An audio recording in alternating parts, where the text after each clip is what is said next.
First, I think in terms of just generalized therapies in this early intervention environment is specifically that is providing therapies in kids' homes, their natural environments, their daycares, parks, etc., in the places where kids naturally live, learn, and grow and play. At speech therapy, obviously, we are working with families to try and develop their child's communication skills. Specifically, is that we look at how well a child understands what's being said to them, their social interaction, as a infant, is how they are engaging with their parents, responding to their parents' interactions, their caregivers' interactions with them. But how well they're understanding language, and also then later is how they're communicating, whether through gestures or eye contact and engagement, turn taking back and forth. And as a physical therapist or part of the motor therapy department, we are looking at kind of all aspects of kids' motor development and how they attain their gross motor and fine motor skills. So how their big body movements work as well as their fine movements. We also look at adaptive skills such as feeding and eating and sleeping, dressing, those kind of skills, and kids' sensory processing abilities and how kids are adapting in their environment and how their bodies are doing and how well regulated they are to be able to allow them to participate and learn. Our evaluations are done as a team, and we pair with the family support specialist, and parents will bring their little one in that they have concerns with, and we look at 5 areas of development in order to determine whether or not they qualify for early intervention services. So those 5 areas we look at: communication, which includes the expressive language and receptive language, motor skills, which is gross motor and fine motor, and then social, emotional, adaptive, and cognitive skills. It's all play-based. Yeah. Play with toys. Some of them are toys that kids are familiar with. Some of them are new and novel to them. It's a pretty not scary, non-intimidating environment. We sit on the floor and play with them and let kids get comfortable in our presence. And then we utilize parents as a resource since they're their experts to, look at whether or not those are typical skills for them. We always tell parents that the evaluation is a snapshot of where the kiddos are in that place and time, not predictive. If a kiddo is eligible or demonstrates delays enough that we think that services would be beneficial, we provide them resources to start services. No matter what, whenever families come in, they always leave with recommendations as far as suggestions that they can carry out at home. In the meantime, whether or not we recommended services or not, everyone's going to go home with some ideas. One thing that we know is that 85% of brain development happens within the first 3 years of life. So the earlier that we recognize any kinds of delays, the more likely it is that we're going to make a lot of change and a lot of progress, and it's the optimal time to start interventions. Our goal is that by 3 years of age, kids will exit services. We've had many kids who might come into us with a diagnosis, and at 3 years of age, they're all caught up. Really, it's the whole goal between early intervention is to provide services in the home where the kids are normally and naturally with their families, to allow them to make the most growth. And the sooner that we see kids, the sooner that we can make a difference. Research is showing, and this is why it's a government-funded program, is that there's been such good results if we can get kids in early. We've been doing this a while. Both of us over 20 years. Yeah, and we're parents ourselves, and so we know that it can be scary, but I think overall that it can end up being a very positive experience for families.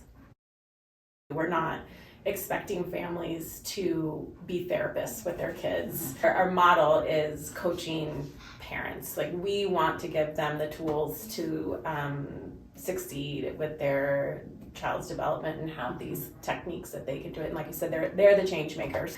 We're trying to offer suggestions that work into their daily routines. And so an example of that might be a diaper change. Oftentimes when, with infants or small babies, they're changing a diaper 10 to 12 times a day.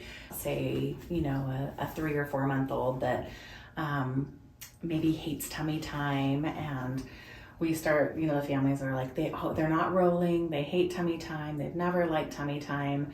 So, you know, it might be a really nice opportunity during the diaper change to allow a lot of communication. So we might talk about ways that you can do kind of back and forth talking with your baby, how they can be cooing, and you can be modeling that. And then help each time that they're on their back for a diaper change, we're going to help them experience rolling over and help them roll over on their belly. We might have them on an elevated changing table and be down below so that they can be looking at you eye to eye in a capacity that makes them want to be, and they're socially engaged and love being with you. And then from that place, we might help pull them up to sit and like make eye contact. So they're really like tucking their chin and referencing the parent and engaging, getting some social reciprocity and talking through them through the process. So really allowing some, you know, strong language component where you're having face-to-face interaction and modeling some language for a child, incorporating some of those motor goals that are going to get them towards rolling and then eventually sitting. So knowing what's coming ahead and knowing the importance of tummy time and what can happen for kiddos that might have hated tummy time that later can impact the way they crawl or attain fine motor ability. So we're going to start working on that right away and be explaining those things. So and this kind of shows, I think, how we work as a team. So oftentimes, like if we're recommending services, Andrea or our other motor therapists might pick up a little one really young, you know, say 6 months or something, and she's working on these language components. So a huge part of communication development is that engagement piece. So by her doing these motor skills during diaper changing, but encouraging parents to imitate their little one's speech sounds and working on that engagement, that's a core part of communication development is that engagement. And so she's working on that already. And that means that I don't need to be involved maybe quite yet. So she's covering that. And then maybe a little bit down the road, she might say, you know, we're still seeing some delays in language. Why don't you come in now? And then we do a little bit of tag team. So we're not overloading families with therapy. Of course, we're learning from each other every day. And if I'm not incorporating some of the things that speech therapists are doing, I'm not doing as good a job as I should do. I love the people I work with. I know, that's you. I really love working with parents and having them realize their potential. I think sometimes parents put so much guilt on themselves for maybe where their child is, their level of development, maybe they did something. But I think that helping parents realize their strengths and how much good that they have done with their child, and then realizing that, I guess, empowering them that they can continue to make changes and learn these new strategies and watch the great things that will come from that and the growth that their little one can make. It's a pretty lovely job to have. Yeah. And working with toddlers is just a blast. Yeah. I get to work a lot with infants, and I mean, who doesn't love that, right? Being able to help families problem solve through sleep issues or feeding issues, or how can we help attain these motor things that will eventually make your life easier, is really part of it. And I think getting to be in natural environments, so getting to see kids in their homes where they are their most themselves, and just the birth to 3 window, like all of the change that happens. That's really one of my favorite pieces. I know, we play off of each other, like strengths and weaknesses pretty well, I feel like. I have learned a ton from Andrea. I just feel like she is so good at what she does. I have incorporated so many things that I have watched her do with families, and it's just been fun to work with her overall. I kind of just want to say ditto. But Christy's really calm and thoughtful, and it's just really nice to be able to work with her. I think we problem solve well together, and so I think, I don't know, I couldn't pick a better person to co-lead with.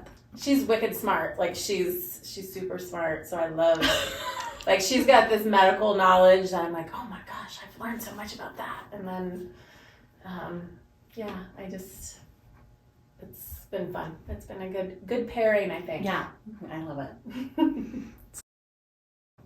what I think is unique about Child Development Center that you don't get elsewhere is that we are a team. So you have the family support specialists that can help with providing families with, resources in the community, or following up with some of the suggestions that we've made, or dealing with behavior or some other areas with feeding.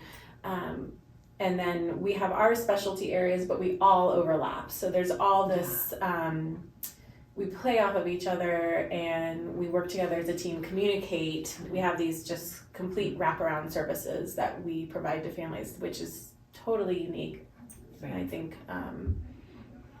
in this area. Mm-hmm. And I think we recognize, a big part of having family support specialists too is if families' basic needs aren't being met, like we're not able to do our kind of more specialized job, right? So if families' needs aren't being met, and that's a lot of what supports that we're being able to provide to families, is to help them meet those needs too, so that we can work then go to work on helping with development. I guess I would say I know it can be scary to have concerns about your kiddos' development. I think be really open and candid with your pediatrician about that. That there are lots of good resources, and I think, despite how scary it can be, intervening earlier in the long run is one of the best things for kiddos' development. Also, I'd say sleep and take care of yourself and feed yourself. That's good advice. The parents forget to do that, especially when they're concerned about their kids. And you can always call Child Development Center and request for an assessment. If you've got concerns, if they're under 3, it's a free process for everybody. It's a free service. So if we determine that an assessment is a good idea, we can always go through it. But I think that if you're having those concerns, parents know their child really well, and it's okay. I agree with Andrea, just to talk to your doctor in detail about your concerns, and they can make a referral to us, or you can always call on your own. You don't have to have a doctor's referral to call here.